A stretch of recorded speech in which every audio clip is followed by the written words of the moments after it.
What does it mean to truly know someone? We might share smiles, conversations, even years of familiarity. But do we ever really see the battles that take place behind closed doors, or the shadows that lurk just beyond the surface of ordinary life? True crime stories often begin this way: ordinary people, in ordinary places, living lives that seem predictable, until the moment they aren't. And when that moment comes, it changes everything. Elizabeth Camp's story is one of those moments. To her friends and neighbors, Elizabeth was simply part of the fabric of her community. A face you might see in passing, someone leading a life that appeared steady and unremarkable. But in the world of unsolved mysteries, appearances are rarely the whole story. On a night that should have ended like any other, Elizabeth's path veered into something darker, something chilling, and ultimately, something horrifying. Her final hours are the ones that still haunt us today. We don't know exactly what happened, but we know enough to feel the dread, the confusion, and the ache of unanswered questions. What led her down that path? Who was responsible for what followed? And why has so much of her story been swallowed by silence? This case remains unsolved, locked away in the folds of history, but it continues to call out, reminding us of how fragile our place in the world can be. As we look back, piece by piece, at Elizabeth's life and her final hours, we're left with an unsettling feeling that sometimes the most terrifying stories aren't the ones written in fiction, but the ones rooted in reality. Tonight, we'll walk through Elizabeth Camp's story together. We'll step into her world before the tragedy, retrace the moments leading up to it, and examine the investigation that followed. And as we move deeper into the mystery, we'll face the same questions that have lingered for decades, unanswered.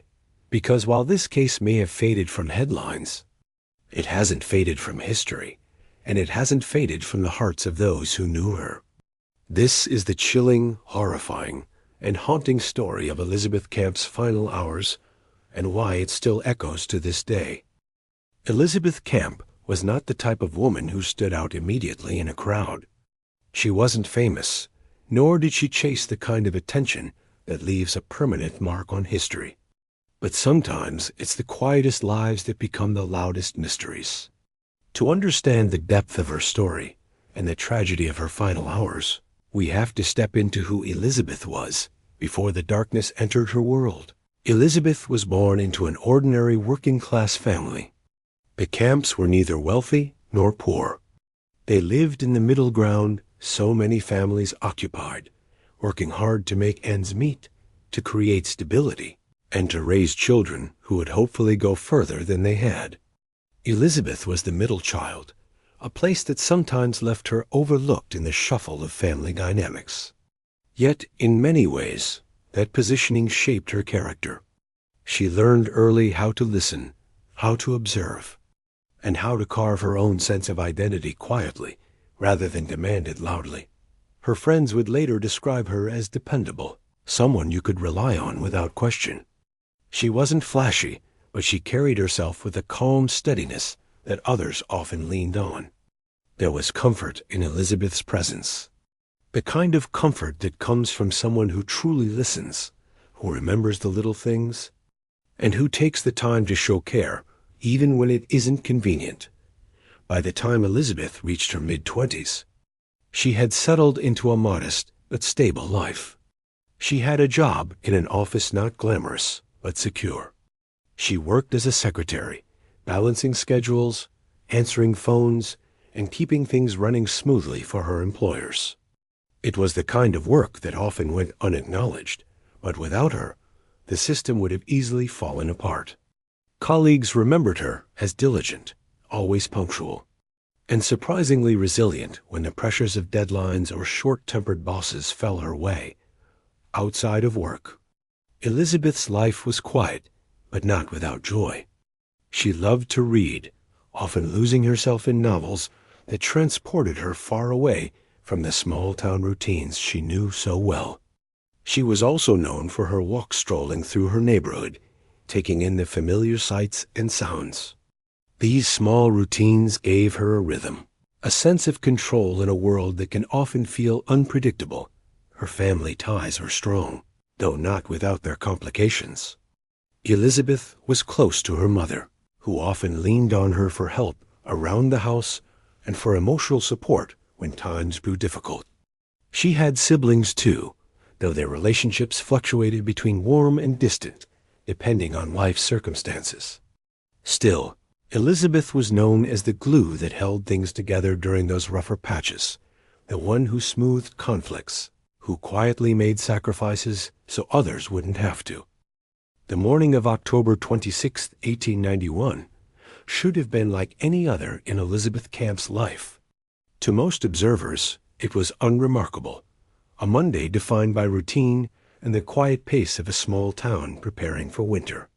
But when we look back with the knowledge of what would come later that day, the ordinary details suddenly feel heavy-loaded with meaning that no one at the time could have grasped. This was the last day Elizabeth would ever be seen alive, and the timeline of her movements has since been scrutinized again and again, each hour dissected in search of answers. 7:30 a.m. Elizabeth was seen leaving her modest home, her shawl wrapped neatly around her shoulders to guard against the crisp October air. A neighbor, Mrs. Clara Jones, remembered seeing her pause at the gate, one hand resting on the wooden post, as though she were lost in thought. She looked distracted, Clara would later tell investigators. Not upset exactly, but not quite herself either. In the rush of a normal morning, Clara thought nothing of it at the time. Yet with hindsight, that fleeting moment would stand out as eerie. Was Elizabeth contemplating something troubling, or perhaps anticipating a meeting she hadn't spoken of? 8:15 a.m. Elizabeth was spotted walking down Main Street, where the cobblestones were slick with dew. The grocer's boy, no more than 14 years old, later told police that she purchased a small parcel of tea leaves, chatting politely but briefly before continuing on her way.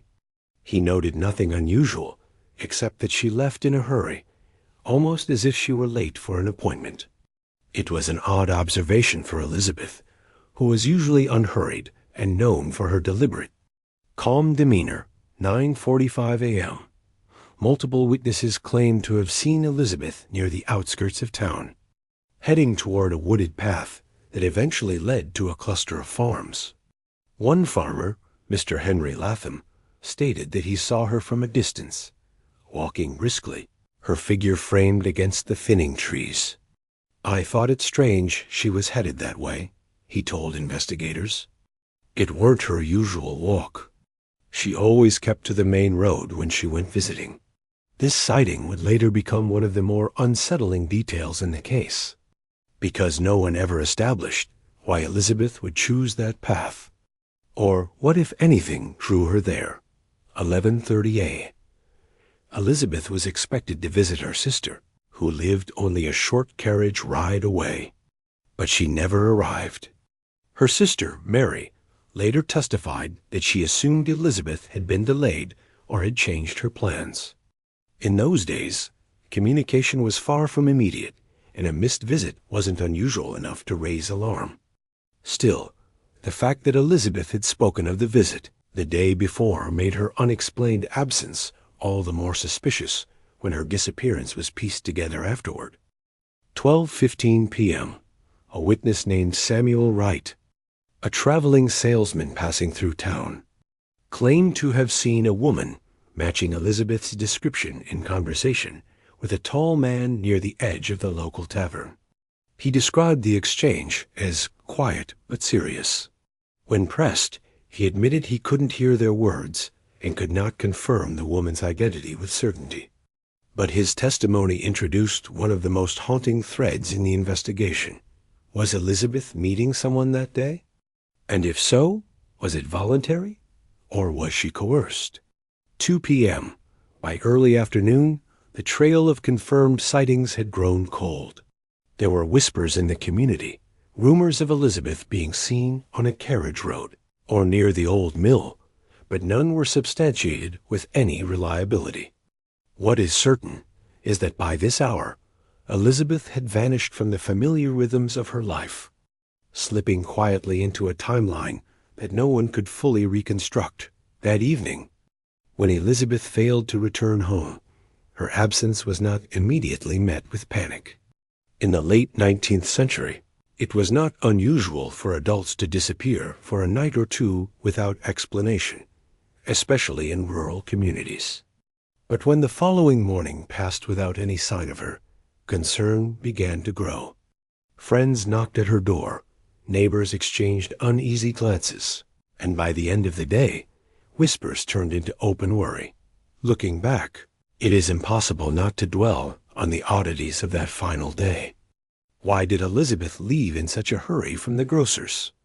Why was she headed toward a wooded path that she normally avoided? And perhaps most chilling of all, who was the man seen speaking with her near the tavern? These details may have seemed trivial at the time, but when pieced together, they form a timeline full of questions that would never find satisfactory answers.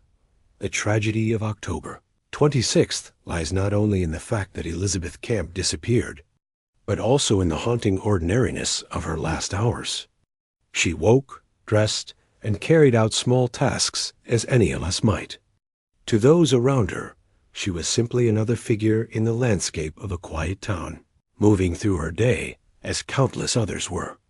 Yet somewhere in the midst of that routine, something went terribly, irreversibly wrong, and what lingers most, more than a century later, is not just the abrupt silence after her final sighting, but the chilling realization that the signs were there, subtle, fleeting, and easily missed. A pause at the gate, a hurried step, a walk down a path she rarely chose. Tiny details that might have been meaningless or might have been the last warnings of the darkness to come. When Elizabeth Camp first failed to return home, concern rippled quietly but steadily through the community. At first, neighbors reassured themselves with the most practical explanations. Perhaps she had extended her visit with her sister, or fallen ill while staying with friends. But when no letters arrived, no word was sent, and her small cottage remained untouched for 2 full days, the unease hardened into alarm. By the 3rd morning, the local constable was alerted. Thus began the investigation into what would become one of the town's most confounding and tragic mysteries. The initial police response was methodical, though limited by the era's rudimentary tools. Officers began by retracing Elizabeth's known steps on the day she vanished. They interviewed shopkeepers, neighbors, and anyone who might have crossed paths with her on October 26th. Witnesses confirmed her visit to the grocer's and her walk toward the wooded path. But beyond midday, the trail grew fragmented and unreliable. Relying heavily on scattered reports that could not always be verified, one of the first major points of inquiry centered on the alleged sighting of Elizabeth with an unidentified man near the tavern. The salesman who provided this account, Samuel Wright, described him as tall, broad-shouldered, and wearing a dark overcoat. He claimed the man's posture suggested authority, perhaps even agitation, though Wright admitted he saw them only briefly. The description was frustratingly vague, and despite efforts, no man matching it was ever definitively identified. Still, the possibility that Elizabeth had arranged a meeting or worse, been lured into one, would shadow the investigation for years to come. The police also spoke at length with Elizabeth's sister, Mary. Mary was adamant that Elizabeth had planned to visit her that morning, mentioning it the day before with no hint of hesitation. She was certain of it, Mary later testified. She even asked me to set aside tea. For investigators, this detail was critical. If Elizabeth intended to visit her sister, why did she veer off course? Did someone intercept her along the way, or had she been persuaded to take a different path? Mary insisted her sister was not the type to change her plans suddenly. It was a point that both deepened the mystery and strengthened the suspicion that someone else had intervened. As the days passed, the scope of the search widened. Officers scoured the wooded areas near the outskirts of town, combing through thickets and abandoned farm buildings. Volunteers joined in, carrying lanterns at night, calling Elizabeth's name into the autumn air. The local river was dredged in sections, but nothing emerged beyond the usual debris. No articles of clothing, no footprints that could be traced, no signs of a struggle.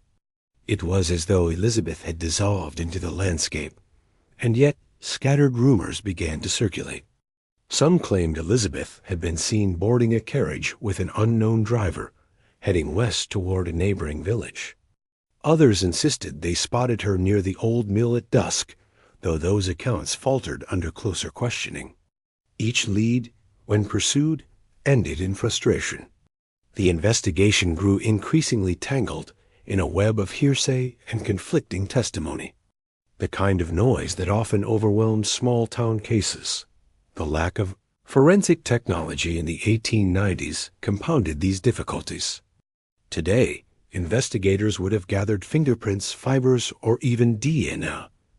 In Elizabeth's case, however, police relied almost exclusively on interviews, intuition, and visible evidence. With no body and no physical trace, there was little to anchor their efforts.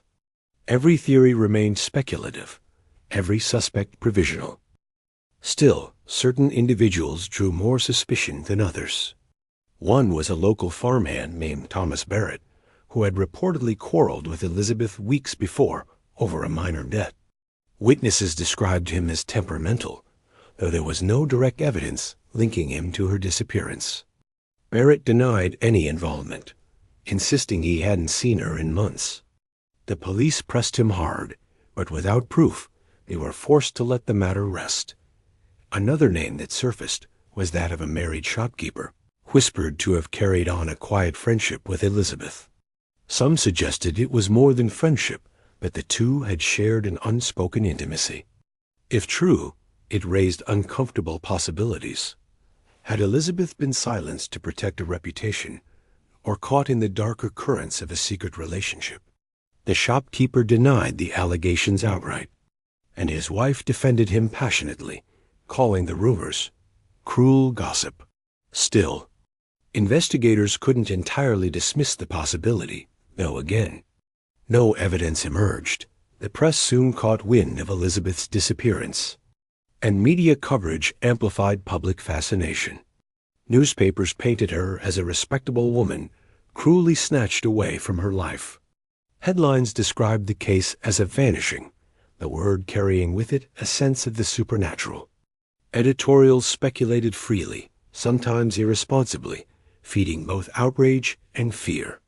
The public clamored for answers, criticizing the police for their inability to deliver breakthroughs. This public scrutiny created pressure. The constabulary, determined to demonstrate progress, pursued every bizarre lead, no matter how implausible. One such lead came from a man who claimed Elizabeth had been abducted by transients passing through town. Another insisted she had fled voluntarily, overwhelmed by some secret despair. Yet those who knew her rejected the latter notion completely. Elizabeth was steady, dependable, not given to rash decisions. As her sister put it, she was not a woman to run. She faced her troubles. In the midst of all this, there were reports of odd police behavior.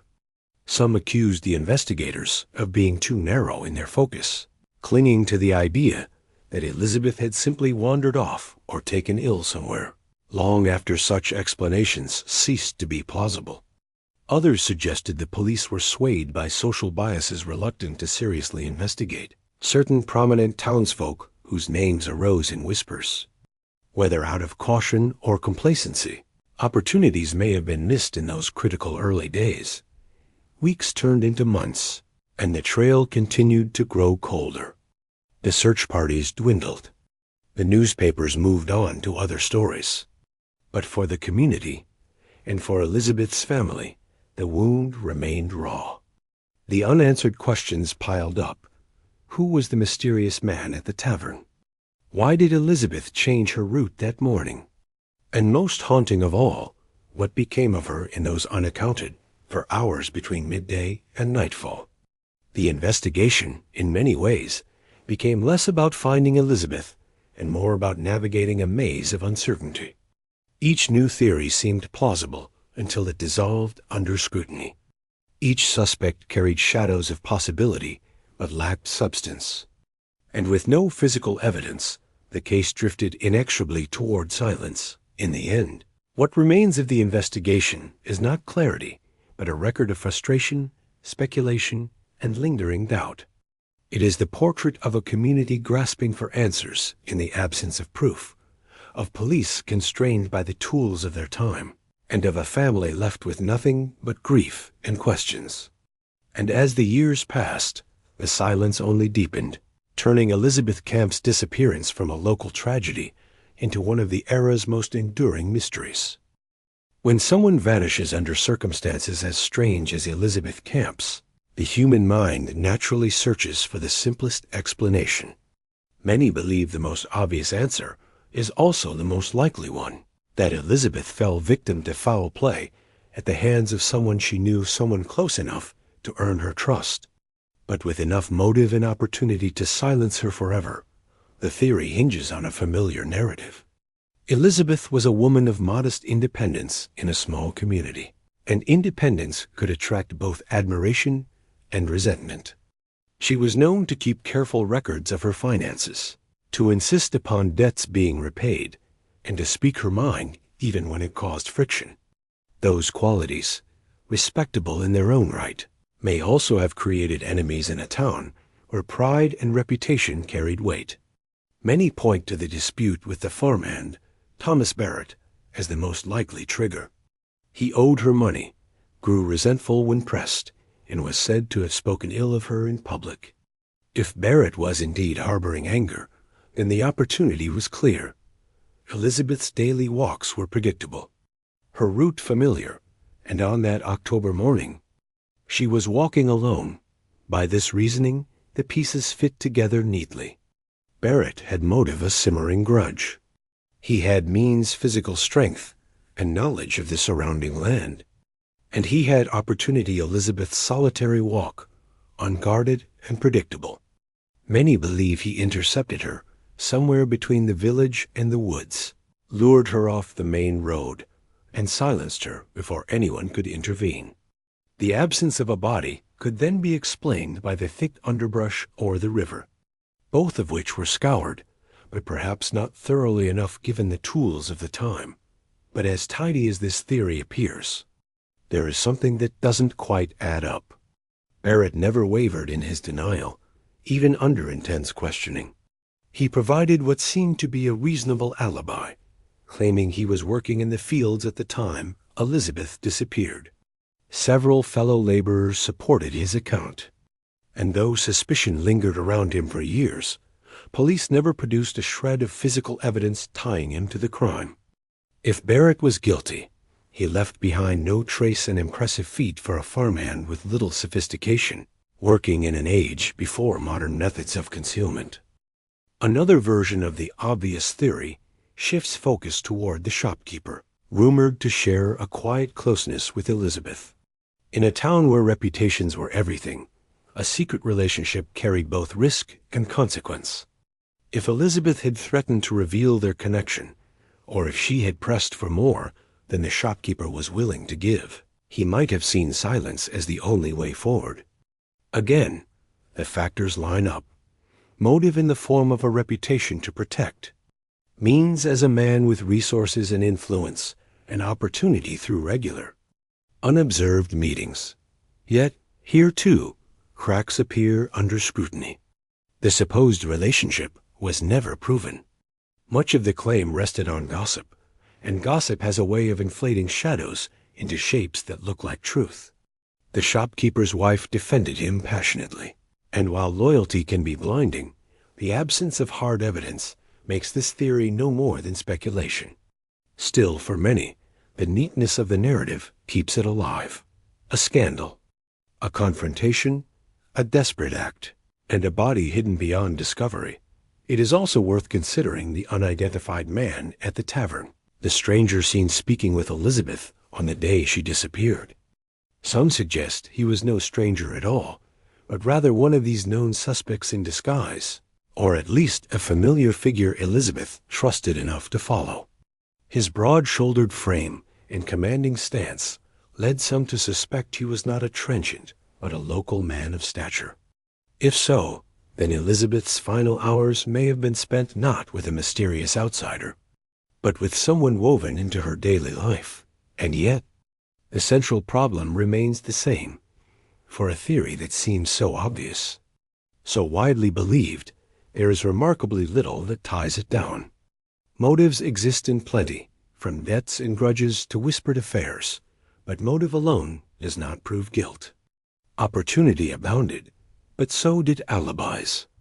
And while many believe Elizabeth was most likely the victim of someone she knew, the absence of evidence forces the theory to rest on assumption rather than certainty.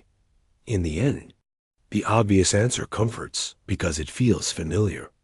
It casts Elizabeth's disappearance as the result of human failings we can understand: anger, shame, pride, secrecy.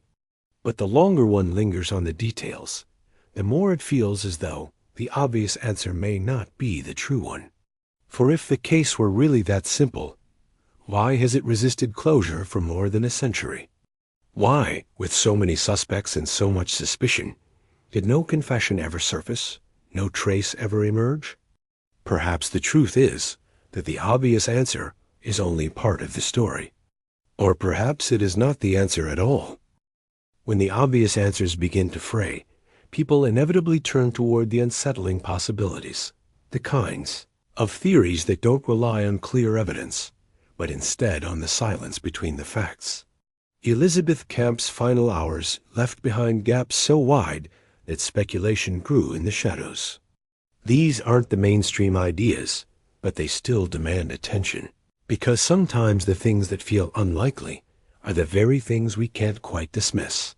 One such theory suggests that Elizabeth may have crossed paths with a stranger someone, entirely unknown to her, someone who entered her life in those final hours and then vanished just as quickly. Many who favor this explanation point to the eerie lack of physical evidence. If someone close to her had been responsible, surely there would have been traces an argument overheard, a sighting of a familiar face at the wrong time, some small thread connecting back to her circle. Yet none appeared. It's unsettling to think, but could it be that her life was ended by a person who simply disappeared back into the night, leaving no history, no connection, no clue? Others lean toward an even stranger possibility, that Elizabeth's disappearance may have been a case of mistaken identity. At the time, crimes of opportunity were not uncommon, and women who resembled one another could sometimes become unintended targets. Could Elizabeth have been in the wrong place at the wrong time, drawn into a situation that was never meant for her at all? It's a theory that unsettles precisely because it strips away all sense of reason. It suggests that nothing she did, no choice she made, could have changed the outcome. Then there are those who whisper about the possibility of a wider cover-up. Some believe Elizabeth may have stumbled onto something she wasn't supposed to see or know. This theory paints her final hours not as a random act of violence, but as the silencing of a witness. Supporters point to the strange hesitations in the investigation, the leads that seemed to vanish, the witnesses who later contradicted themselves, the evidence that appeared too neatly explained away. While there is no concrete proof to support such an idea, the absence of clarity has allowed the suspicion to grow. Could it be that the truth was deliberately obscured, hidden beneath layers of official silence? Even more unsettling is the idea that Elizabeth's fate might never have been intended to look like a crime at all.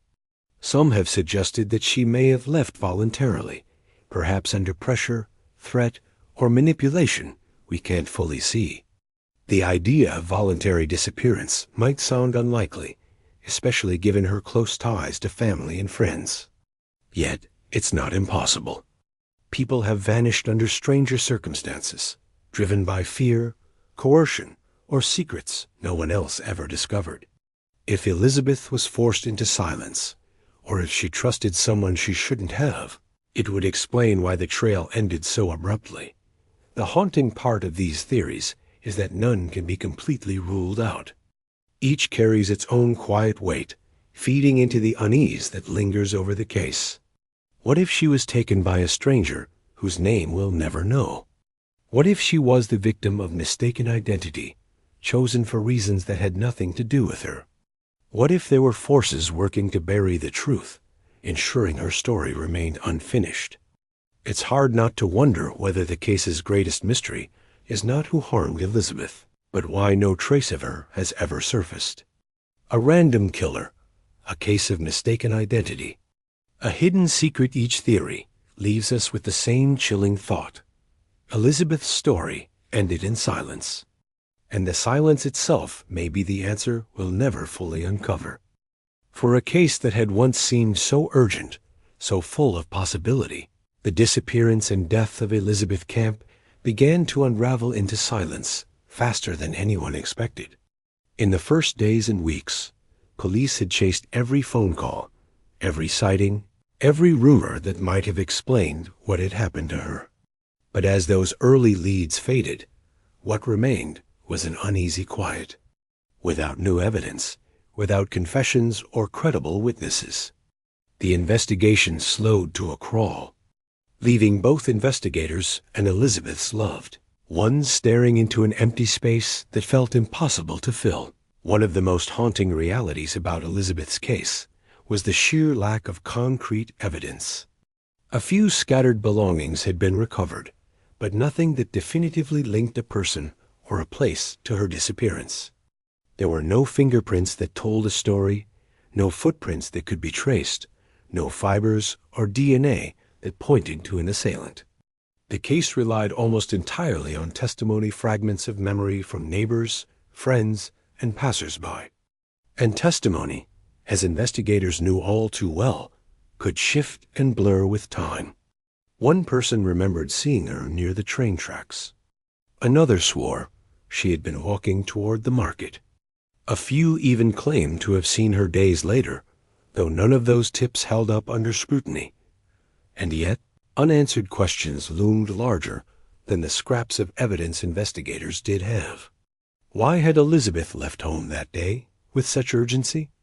What did she mean when she mentioned she would be back soon, but never returned? If foul play had been involved, who stood to gain? And perhaps most troubling of all, why had no one come forward with credible information? Not even years later, when the weight of silence should have become unbearable? As months turned into years, public interest began to wane. Newspapers that had once carried her story on the front page moved on to other tragedies. Television reporters who had stood outside the Camp family home during those early weeks disappeared, cameras packed away.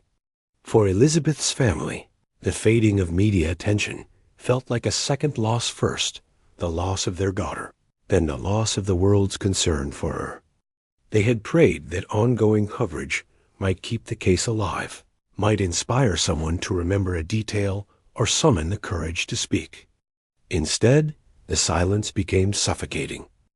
The emotional toll was immense. Elizabeth's parents lived with the constant ache of not knowing, caught between hope and despair. Each phone call brought a wave of dread.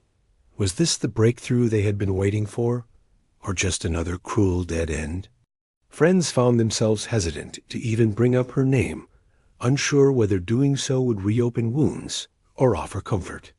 For some, the grief settled into a dull ache that became part of everyday life. For others, it sharpened into frustration at the police, at the lack of progress, and at the possibility that someone out there knew the truth but chose to remain silent. Still, there were moments when the trail seemed as though it might spark back to life. Anonymous tips would surface from time to time, a caller insisting they knew who was responsible, a letter claiming Elizabeth had been seen in another town. Each time, investigators would chase the lead, only to find themselves staring at yet another dead end. Over the years, there were even whispers of reopening the case, of using new forensic technology to examine old evidence. But for every hint of progress, there seemed to be another setback. Another reminder that time is not always a friend to unsolved mysteries. The lingering clues, if they could be called that, were as fragile as memory itself. A half-remembered face, a car parked strangely on the roadside, a door that might have slammed too quickly. None of it formed a picture clear enough to build a case. Instead, what remained was a story full of gaps, questions that still hung in the air, unanswered. And perhaps that is what makes the case of Elizabeth Camp so haunting even now. It is not just the violence of what may have happened to her, but the silence that followed. The way a trail can simply vanish. The way time can erode certainty until all that is left are shadows, speculation, and the echo of a life cut short. To this day, the case officially remains unsolved. And in that silence, in that unbroken mystery, lies the cruelest truth of all. Someone somewhere may still hold the answer. And so, we're left with a story that feels less like a conclusion and more like a haunting pause. The mystery of Elizabeth Camp's final hours remains unsolved, suspended in silence, with only questions left behind. Her story reminds us how fragile life can be, and how easily answers can slip through time's grasp. If you've heard of this case before, or if you know of similar stories that deserve to be remembered, I'd love to hear your thoughts in the comments below. Sometimes, reflection can bring new perspectives, and even the smallest detail might matter. If you'd like to join us for more quiet, haunting investigations into forgotten true crime stories, consider subscribing. Thank you for watching and for keeping Elizabeth's memory alive in the stillness of this mystery.